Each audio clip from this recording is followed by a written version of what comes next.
So, ako si Jason, operator ng DTF machine dito sa General Mall. Ang machine dito ay ginagamit ng 6 na araw na may total ng 59 meters. Ito ang printer head natin, copying area,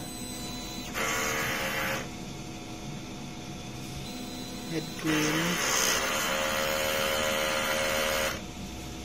rubber wiper, pinupunasan natin yan pagkatapos mag head clean, nozzle check result, ink system tama lang, waste tank nilinis kahapon, ABR, ground wire. Andito naman yung mga stock natin na in-use. Dito naman yung mga unused natin na ink. Sa taas yung mga powder, white ink, tsaka mga cleaning solution. Ito naman yung DTF film natin.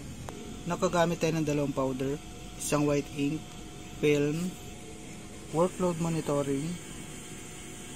Ito naman yung monthly checklist natin. Ito naman ang weekly checklist maintenance record. Yan lang po, salamat.